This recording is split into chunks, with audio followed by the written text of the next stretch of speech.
Times news channel देखे आप सभी दर्शकों का बहुत बहुत स्वागत है। मैं हूं रमनदीप कौर। इस वक्त की बड़ी खबर आ रही है प्रयागराज से। क्या है पूरा मामला, देखने के लिए बने रहिए हमारे साथ। संगम नगरी प्रयागराज, जहां उत्तर प्रदेश के आयोजित होने वाले यूपी ग्लोबल इन्वेस्टर समिट को लेकर विदेशी निवेशकों को आमंत्रित करने के लिए दौरे पर निकले उत्तर प्रदेश व शहर दक्षिणी से विधायक, शहर सरकार के औद्योगिक विकास मंत्री नंद गोपाल गुप्ता, नदी और लोक निर्माण मंत्री जतिन प्रसाद ने सोमवार को ब्रुसेल्स, बेल्जियम में निवेशकों से मुलाकात की और उन्हें निवेश के लिए आमंत्रित किया। उत्तर प्रदेश में पारिवारिक पार्टनरशिप के साथ ही बुनियादी ढांचा परियोजनाओं के लिए सहयोग पर चर्चा हुई। ब्रुसेल्स में एशिया और प्रशांत डिवीजन के प्रबंधक निदेशक एडवर्ड्स बुमटिन्स और प्रतिष्ठित समूह को UPGIS 2023 के लिए आमंत्रित किया है। बेल्जियम के ब्रुसेल्स शहर के निवेशकों से मुलाकात और रोड शो के दौरान मंत्री नंदी ने कहा कि भारत और बेल्जियम के बीच लंबे समय से मजबूत आर्थिक संस्कृति संबंध रहे हैं। दोनों देशों की मित्रता काफ़ी गहरी है। प्रधानमंत्री नरेंद्र मोदी जी के मार्गदर्शन और कर्म योगी आदित्यनाथ के नेतृत्व में उत्तर प्रदेश सरकार के आर्थिक प्रगति में योगदान देने वाले अग्रणी राज्य के रूप में उभर रहा है। मंत्री नंदी ने कहा कि हमारी सरकार की मंशा है कि उत्तर प्रदेश और बेल्जियम मजबूत पारिवारिक पार्टनर बने, आपसी सहयोग और समन्वय में एक दूसरे की आर्थिक समृद्धि के सहभागी बने। जेवर एयरपोर्ट एशिया का सबसे बड़ा एयरपोर्ट NCR क्षेत्र में बन रहा है। उत्तर प्रदेश में इंफ्रास्ट्रक्चर डेवलपमेंट का तमाम बड़े प्रोजेक्ट चल रहे हैं। एक्सप्रेसवे उत्तर प्रदेश सिग्नेचर बनकर उभरे हैं। Defence corridor, toy park, medical device park, food park, ऐसी परियोजनाओं को फाइनेंस करने के लिए भी अपार संभावनाएं मौजूद हैं। वहीं मंत्री नंदी ने बैठक कर इन्वेस्टर को आमंत्रित किया। संगम नगरी प्रयागराज, जहां कटगर मोहल्ले के पास रहने वाली Falaknaz Katju road inter college की छात्रा हैं। उन्होंने अपने कॉलेज में चलने वाली काटजू गर्ल्स क्रिकेट एकेडमी से क्रिकेट की बारीकियां सीखी और कोच अजय सिंह ने उनकी प्रतिभा को निखारा, जिसके बलबूते पर वे आज ICC under-19 women T20 world cup team का हिस्सा बन गई हैं। फलक के कोच ने उनको जोश और जज्बे को कम नहीं होने दिया। आज अपने परिवार का नाम रोशन कर रही हैं। संगम नगरी प्रयागराज के मोहम्मद कैफ, ज्योति यादव, आशीष विस्टन, जयदी जैसे क्रिकेटर अंतर्राष्ट्रीय से लेकर राष्ट्रीय स्तर पर प्रयागराज का नाम रोशन कर चुके हैं। प्रयागराज की बेटी के रूप में फलक नाज क्रिकेट की दुनिया में अपनी गेंदबाजी के दम पर धमाल मचा रही हैं। शहर का मान बढ़ाने के लिए इनाया फाउंडेशन के सचिव डॉक्टर मोहम्मद कदीर द्वारा फलक का सम्मान किया गया और डॉक्टर कदीर का मानना है कि फलक नाज ने अपने मेहनत के दम पर एक दिन सीनियर भारतीय महिला क्रिकेट टीम का हिस्सा बनकर अपने शहर और भारत का नाम रोशन करेंगी। इन लोगों ने मुझे बहुत सपोर्ट किया है, छोटी छोटी बातों को, जो भी छोटी छोटी चीज़ें रही हैं मेरे लाइफ में स्ट्रगल के तौर पे, तो उन सर लोगों ने बहुत सपोर्ट किया है मुझे। तो इन लोगों के सपोर्ट की वजह से मुमकिन है। और जो मेरे सर हैं, सबसे ज़्यादा तो इनको देना चाहूँगी, क्योंकि सर ने बहुत ज़्यादा सपोर्ट किया है। और उत्तर प्रदेश क्रिकेट एसोसिएशन को देना चाहूँगी, और क्योंकि उन्होंने मेरे टैलेंट को देखा और मुझे आगे तक जाने का चांस दिया, मौका दिया खेलने का। नहीं, ऐसा कोई लम्हा नहीं आया। जो भी लम्हा आया ऐसा उसको मैंने बस हार्ड वर्क के लिए छोड़ दिया। ठीक है, करेंगे, अपन खेलेंगे क्रिकेट। ऑन योर सेल्फ, अपने ऊपर विश्वास रखिए, ज़रूर आगे जाएंगे। आइडल कौन है? भुवनेश्वर कुमार सर। उनके पेरेंट्स को यही बोलना चाहता हूँ कि जो भी टैलेंट अगर बच्चों में जो भी चीज़ का दिखता हो, अगर पढ़ाई का है तो पढ़ाई की तरफ, खेल का है तो खेल की तरफ, उसको मना ना किया जाए, उसको जो है वो प्रोत्साहन किया जाए और सपोर्ट किया जाए। और वाकई आज के ज़माने में लड़की और लड़कों में कोई भेद नहीं है। अगर लड़कियां जो है अगर आगे निकलना चाहती हैं, पढ़ना चाहती हैं, खेल कूद में आगे जाना चाहती हैं, तो आगे जाने दिया जाए। और कोई भी खेल ऐसा नहीं है जो लड़कियां नहीं कर सकती हैं आज की तारीख में। प्रयागराज का नाम रोशन किया? नहीं, प्रयागराज का नाम इन्होंने बहुत रोशन किया है आज की तारीख में। अभी तक में अंडर-19 महिला उसमें किसी लड़की का अभी तक चयन नहीं हुआ है। तो हम फलकनाज को और उनके कोच अजय साहब को शुक्रिया अदा करते हैं कि उन्होंने इस तरह की जो कोच देते हैं, ट्यूशन देते हैं बच्चों को, जो है वो एक अच्छी बात ये है कि वो पैसा नहीं लेते हैं। बाद में ये मालूम चला कि जितने भी स्टूडेंट इस तरह के हैं उनसे ये पैसा नहीं लेते हैं, फ्री ऑफ कास्ट जो है ये कोचिंग देते हैं। तो मेरे लिए तो बहुत अच्छी बात है, मैं अभी तक यही नहीं जानता था कि ये शायद पैसा लेके काम करते हैं ये। तो आज मुझे मालूम चला कि ये पैसा नहीं लेते हैं और इन्होंने फलक में एक भी पैसा नहीं लिया है। यहाँ तक कि फलक की जो एजुकेशन है उसमें भी इन्होंने काटजू कॉलेज में एडमिशन कराया फिर अपने यहाँ इन्होंने, इसीलिए। और इनका एडमिशन पहले कहीं और था। तो मैं तो यही प्रयागराज के लिए हमारी बहुत गौरव की बात है और हमारे पूरे प्रयागराज की जो जितनी भी पब्लिक है सबके लिए बहुत सम्मान और उसकी बात है, गर्व की बात है। प्रयागराज कई बार छात्र जहां पढ़ाई के लिए बाहर जाना पड़ता है, अब उनको बाहर नहीं जाना पड़ेगा क्योंकि उत्कर्ष क्लासेस अब प्रयागराज में शुरू हो रहा है। जहां राजस्थान में शुरुआत के बाद अब प्रयागराज में भी उत्कर्ष क्लासेस की शुरुआत हो रही है। और सबसे बड़ी बात ये भी है कि कई बार देखा जाता है प्रतियोगी छात्र आत्महत्या जैसी चीज़ों को गले लगाते हैं, वहीं अब उत्कर्ष क्लासेस छात्रों को मानसिक तौर से भी यहाँ क्लासेस के साथ साथ अब उनको मजबूत करेगा। ऐसे में क्या कुछ कहना है उत्कर्ष क्लासेस के CEO निर्मल गहलोत का, आइए सुनाते हैं। पिछले 20 वर्षों से राजस्थान में ऑफलाइन और ऑनलाइन कोचिंग देने के बाद में अब हम प्रयागराज में 13 दिसंबर से उत्कर्ष क्लासेस ऑफलाइन कोचिंग स्टार्ट कर रहा है, जिसमें हम UPSC PCS से लेके शिक्षक भर्ती जितने भी होती है, सब इंस्पेक्टर के एग्ज़ाम्स इत्यादि कई सारे एग्ज़ाम्स की हम कोचिंग बच्चों को देने वाले हैं। यहाँ पर सबसे बड़ी बात है कि 13 दिसंबर से लेकर 18 दिसंबर तक 6 दिन तक हमने सेमिनार का आयोजन किया है, काउंसलिंग सेमिनार, जिसमें हम बच्चों की जिज्ञासाओं को शांत करेंगे और करंट अफेयर्स का एक टेस्ट भी हम आयोजित करने वाले हैं, जिससे कि बच्चा अपनी तैयारी को परख सके, OMR पैटर्न पे टेस्ट देके परीक्षा के माहौल को वो जांच सके। इसके लिए हमने टेस्ट भी रखा है। उत्कर्ष प्रयागराज में विद्यार्थियों को जो है quality notes, test paper, daily practice paper, OMR pattern पे टेस्ट इत्यादि सारी फैसिलिटीज़ जो है वो देने वाला है।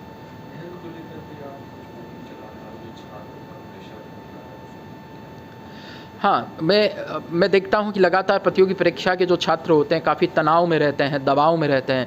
तो हमने एक मिशन चलाया है, राजस्थान से हमने शुरू किया है कि विद्यार्थियों को जो है एक मेडिटेशन के माध्यम से, ध्यान के माध्यम से किस प्रकार से शांत किया जाए, ध्यान के माध्यम से उनकी एकाग्रता कैसे बढ़ाई जाए, उनको तनाव मुक्त कैसे किया जाए, उनका आत्मविश्वास कैसे बढ़ाया जाए। इसलिए हम इन 6 दिन तक लगातार रोज़ाना 1,500 हज़ार बच्चों को 2-2 पारी के अंदर उनको ध्यान भी सिखाने वाले हैं। संगम नगरी प्रयागराज जहां GST के भय से हर कोई डरा है और ऐसे में दुकानदारों को अब काफ़ी परेशानी का सामना भी करना पड़ रहा है। जहां लगातार GST विभाग के छापे से अब दुकानदारों में जिस तरह से खौफ है और इसका असर पुराने शहर में देखने को मिला, जहां करैली के चाहे वो 12 मार्केट हो या नुरुल्ला रोड हो, जहां हर दिन चहल पहल होती थी, मगर मानो जैसे कर्फ्यू लगा हो और दुकानों पर ताले लटके दिखाई दिए और पूरे में सन्नाटा पसरा दिखाई दिया। तो वहीं पुराने शहर के शाहगंज इलेक्ट्रॉनिक मार्केट के बाहर भी लोग खड़े दिखाई दिए दुकान बंद करके, और खिलौना मार्केट की गली में भी दुकानें बंद दिखाई दी। ऐसे में GST को लेकर दुकानदार काफ़ी परेशान दिखाई दिए। और जब इस पूरे मामले पर चौक व्यापार मंडल अध्यक्ष मुसाब खान से बात की तो उनका क्या कुछ कहना है, आइए सुनाते हैं। देखिए, डर तो बहुत ज़्यादा है मार्केट के अंदर। जिस तरीके से GST का छापा पड़ रहा है लगातार, तो व्यापारी बिल्कुल डरा हुआ है, लोग अपनी दुकानें नहीं खोल रहे हैं। और डरने की ज़रूरत नहीं है, जिनका GST है, जिनके पास रजिस्ट्रेशन है, उनको डरने की क्या ज़रूरत है। उनकी ना चेकिंग हो रही, ना उनसे कोई पूछताछ करा जा रहा है। अगर आपका बोर्ड लगा और आपके पास GST नंबर लिखा है तो कभी आपके पास नहीं आएंगे छापे वाले। नहीं, उनको परेशान नहीं, उनको चेक करा जा रहा है कि आपका GST नंबर क्या है, भाई आप बता दीजिए, बात खत्म हो गई। और जिनके पास नहीं है वो रजिस्ट्रेशन कराएं। छोटे दुकानदार वो क्या करें? देखिए, छोटे दुकानदार, उनके लिए सरकार को कुछ सोचना चाहिए, कोई सुविधा निकालनी चाहिए। क्या नाम है? मुसाब खान, महानगर अध्यक्ष व्यापार मंडल। संगम नगरी प्रयागराज में मौलाना आज़ाद राष्ट्रीय फेलोशिप बंद किए जाने के खिलाफ ऑल इंडिया स्टूडेंट एसोसिएशन के छात्र संघ भवन पर इलाहाबाद विश्वविद्यालय के विरोध प्रदर्शन दर्ज किया। अल्पसंख्यक मामलों में मंत्री स्मृति ईरानी का पुतला दहन करते हुए केंद्र की भाजपा सरकार के खिलाफ नारेबाजी की वह सभा आयोजित की गई। विरोध प्रदर्शन करते हुए मौलाना आज़ाद राष्ट्रीय फेलोशिप को और SC/ST OBC pre matric fellowship को बहाल करने की मांग की गई। सभा में अपनी बात रखते हुए स्नातक के छात्र आदित्य ने कहा कि उच्च शिक्षण संस्थाओं से अल्पसंख्यक और दलित आबादी के बड़े हिस्से को बेदखल करने की कोशिश की जा रही है, जिसके तहत ये फेलोशिप बंद की गई है। ऐसे में पुतला दहन करते हुए छात्रों ने अपना विरोध दर्ज कराया और जमकर नारेबाजी भी की। विश्वविद्यालय परिसर के अंदर स्मृति ईरानी का पुतला भी दहन किया गया। प्रयागराज में जहां संयुक्त व्यापारियों के संगठनों ने आज एडिशनल कमिश्नर GST से मुलाकात की और कार्यालय में जमकर नारेबाजी की और GST की हो रही कार्रवाई के खिलाफ अब मोर्चा खोला है और साथ ही ज्ञापन दिया है। और ऐसे में उनको अब आश्वासन मिला है कि किसी तरह की छापेमारी नहीं होगी और कैंप लगाकर जो लोग GST में पंजीकृत नहीं है उन्हें पंजीकृत कराया जाएगा। ऐसे में क्या कुछ कहना है व्यापार मंडल के प्रयागराज अध्यक्ष विजय अरोड़ा का और additional commissioner GST Pradeep Kumar का, आइए सुनाते हैं आपको। और यहाँ से आपको क्या मिली? देखिए, ज्ञापन में हम लोगों ने मांग रखी है कि जो GSTN में व्यापारी पंजीकृत नहीं है और उसका 40 लाख रुपए साल से ज़्यादा का टर्नओवर है, उसको पंजीकृत किया जाए। सरकार का राजस्व भी बढ़े और व्यापारी को परेशान नहीं किया जाए। हम लोगों ने जो ये उत्पीड़न कर रहे थे, इसके विरोध में आज हम लोगों ने यहाँ पर इनको धरना और ज्ञापन दिया है और इन्होंने आश्वासन दिया है कि आज के बाद कोई भी व्यापारी के यहाँ किसी प्रकार का कोई छापा या सर्वे नहीं होगा। इन्होंने आश्वासन दिया है कि आज के बाद हमारी कोई टीम व्यापारियों के पास नहीं जाएगी। जो व्यापारी गलत है आप उसको ऑफिस बुलवाएं और ऑफिस बुलवा कर उनकी जानकारी लें। यही हम लोग की मांग थी। मैं विजय अरोड़ा, अध्यक्ष प्रयाग व्यापार मंडल। आइए नीचे चलिए, पीछे बहुत है, आइए नीचे। बेसिकली जो जांचें चल रही थी ये सब इंटेलिजेंट बेस थी और उसी इंटेलिजेंट बेस और सूचनाओं के आधार पर ये जांच की गई थी और उसी पे हम लोगों ने कार्रवाइयाँ की थी। और वर्तमान में ये निर्णय लिया गया कि आज से जांच कार्रवाई स्थगित रहेंगी, यही कहना है। तो सर, व्यापारियों का जो आरोप है कि अंदरूनी मिलीभगत की वजह से नहीं, ऐसा किसी भी इंडिविजुअल व्यापारी का कोई उत्पीड़न वाली बात नहीं रही है। जो भी इंटेलिजेंट बेस रही हैं, जो पंजीकृत नहीं थे और जिनके बारे में सूचनाएं थी कि वो गलत रिटर्न दाखिल कर रहे हैं या टैक्स एविजन कर रहे हैं, उन्हीं की ही जांच थी और प्योरली इंटेलिजेंट बेस्ड ही जांच थी। तो आगे कार्रवाई अब कैसे होगी? फ़िलहाल जो हम लोगों ने जांच की है उसी को वर्कआउट करेंगे और भविष्य में यह कि रिटर्न स्क्रूटनी वगैरह से जो भी हमारे पास IT पोर्टल्स हैं हमारे पास, उन्हीं के माध्यम से जाँच की जाएंगी। और बाकी सर, क्या पंजीकरण के लिए आप लोग शिविर लगाएंगे? बिल्कुल लगाएंगे, शिविर लगाते रहें। और इस मामले में मैंने सभी व्यापार मंडल के पदाधिकारियों से भी आग्रह किया है कि उनको महसूस होता है कि हमारे क्षेत्र में ज़रूरत है तो हम तत्काल कल से टीम भेजने को भी तैयार हैं। अभी प्रयागराज मंडल में कितने व्यापारी पंजीकृत हैं? कुछ आइडिया हो रही है कि छापेमारी हो रही है, जिसको लेके व्यापारी काफ़ी परेशान है। इस पे आप लोगों ने क्या मांग रखी है और इस मांग के बदले आपको क्या आश्वासन मिला? ग्रेड 1 प्रदीप कुमार जी जो अधिकारी हैं उनके समक्ष ज्ञापन दिया गया व्यापार मंडल के द्वारा और ज्ञापन में ये मांग की गई है कि किसी भी हाल में व्यापारियों का उत्पीड़न नहीं होना चाहिए और जिन व्यापारियों को आप पेपर में छपवा करके चोरी दिखा करके उनको चोर बना रहे हैं, उसके लिए आप जो है इसको तुरंत बंद कराइए। और व्यापारी जो है इसको अब बर्दाश्त नहीं करेगा। व्यापारी सम्मान और सुरक्षा के लिए जीता है। सम्मान, अगर उसके सम्मान पे ठेस आएगी तो उसको हर हाल में हम लोग भी सड़क पे उतरेंगे। और GST का अगर संग्रह करना है तो GST का संग्रह करने के लिए संबंधित व्यापार मंडलों के पदाधिकारियों को सूचित करिए और व्यापार मंडलों के साथ जो है मिल करके जो लोग GST का रजिस्ट्रेशन नहीं कराए उनके GST का रजिस्ट्रेशन कराइए। जो 40 लाख के ऊपर के टर्नओवर के व्यापारी उनका रजिस्ट्रेशन कराइए, लेकिन उनको सम्मान के साथ कराइए। और अगर आप ऐसे करेंगे तो हम लोग सड़कों पर उतर करके आपका विरोध करेंगे। एक आरोप ये भी लगा है कि अधिकारियों द्वारा अवैध रूप से व्यापार GST की चोरी कराने में मदद की जा रही है। इस पे आपने मांग भी रखी है, इस पे क्या आश्वासन मिला? बड़ा दुर्भाग्य है कि जहां पर छापा पड़ता है उससे 5 किलोमीटर आगे इन्हीं के लोगों के द्वारा मैसेज दे दिया जाता है कि तुम्हारा नंबर भी आ रहा है, बस छापे में लगे रहो। तो लोग शटर गिरा करके भाग जा रहे हैं। उसमें हमने कई सत्ताधारी दल के नेताओं के भी शटर गिरते देखे हैं। इसलिए मैं ये कहूँगा कि सब लोग मिल कर के, व्यापारी है, किसी भी राजनीतिक दल का हो, किसी भी उसका हो, सब लोग मिल कर के व्यापारियों के सम्मान और सुरक्षा के लिए काम करिए और व्यापारियों के साथ कंधे से कंधा मिला करके खड़े रहिए, यही हमारी बात है। और अगर जीएसटी के अधिकारीगण हम लोगों के सम्मान में किसी भी प्रकार की ठेस पहुंचाएंगे तो हम लोग उसका प्रबल विरोध करेंगे। तारिक सईद अज्जू, व्यापार मंडल महासंघ मुंडेरा संरक्षक, प्रीतम नंगर व्यापार मंडल, सुलेम सराय व्यापार मंडल, मुंडेरा व्यापार मंडल संरक्षक, प्रयागराज।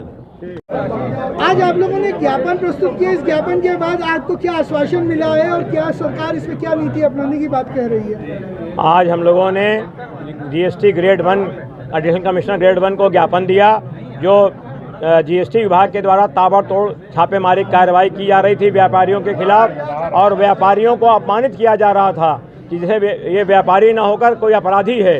इसके विरोध में हम लोगों ने जीएसटी ग्रेड 1 को एक ज्ञापन दिया और हमारा ज्ञापन पूरा सुनने के बाद उन्होंने हम लोगों को यह आश्वासन दिया कि आज के बाद किसी भी परिसर में छापेमारी नहीं की जाएगी और अगर कोई भी व्यापारी में अनियमितता पाई जाएगी तो उसको नोटिस दिया जाएगा, उसके खिलाफ नोटिस देकर शोकाज दिया जाएगा और गुण दोष के आधार पर कार्रवाई की जाएगी।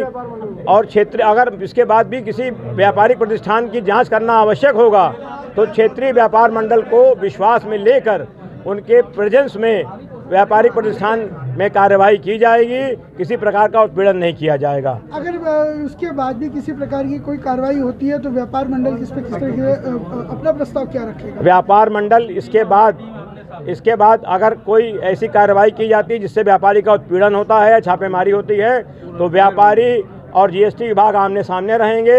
हम लोग व्यापारियों का पूरी तरह विरोध करेंगे और अगर आवश्यकता पड़ेगी जीएसटी का जीएसटी के व्यापारियों अधिकारियों का विरोध करेंगे और हम लोग जो है सड़क पर उतरेंगे। आवश्यकता पड़ेगी तो मार्केट भी बंद की जाएगी, परंतु उनके आश्वासन के बाद, जीएसटी ग्रेड 1 के आश्वासन के बाद हम लोगों को ऐसा प्रतीत नहीं होता है कि ऐसी कोई कार्रवाई होगी या ऐसी कोई नौबत आएगी। मैं सुशील खरबंदा, अध्यक्ष सिविल लाइंस व्यापार मंडल एवं वरिष्ठ उपाध्यक्ष प्रयाग व्यापार मंडल। नगरी प्रयागराज में सुभाष चौराहे पर उस समय हड़कंप मच गया जब एक कार और रिक्शा में टक्कर हो गई, जिससे ई रिक्शा पलट गया और ई रिक्शे के नीचे ड्राइवर दब गया, जिससे उसको गंभीर रूप से चोट आई है। ई रिक्शे में दोनों चालक और परिचालक को चोट आई है और साथ ही यहां पर पहुंची मौके पर सुभाष चौराहे पर पुलिस चौकी से पुलिस ने दोनों को उठाया और एक किनारे ले गए, जहां पर उन्हें उपचार के लिए पुलिस ने भेजा है। बता दें, जहां गलत तरीके से बताया जा रहा था ई रिक्शे तेजी से आने के कारण कार से टकरा गया और जिससे कार का अगला हिस्सा पूरी तरह से क्षतिग्रस्त भी हो गया और यहां पर एक्सीडेंट होने के बाद भीषण जाम भी लग गया और जाम से लोग परेशान दिखाई दिए। वहीं पुलिस ने कार और ई रिक्शे को किनारे कराया, तो वहीं जाम खुलाने की भी पुलिस ने हर संभव कोशिश की और साथ ही उपचार के लिए घायलों को अस्पताल भेजा है। बता दें, सुभाष चौराहे पर यह हादसा हुआ है जिसमें ई रिक्शा चालक घायल हुए हैं। कि प्रयागराज में जहां जुए के कई वीडियो वायरल हो रहे हैं, तो फिर एक बार वीडियो सामने आया है जो कि खुलदाबाद थाना क्षेत्र के नूडला रोड का बताया जा रहा है, जहां खुलदाबाद के नूडला रोड पर निराला स्वीट के पास ही ये जुआ संचालित हो रहा है, जिसका वीडियो ट्वीट अब पुलिस को किया गया है और अब ये वीडियो सोशल मीडिया वायरल हो रहा है। जहां बीते दिनों खीरी थाना क्षेत्र और घूरपुर थाना क्षेत्र का वीडियो ट्वीट भी हुआ था और वायरल भी हुआ था, जिसमें लोग ग्रामीण इलाके में जुआ भीड़ लगाकर खेल रहे थे।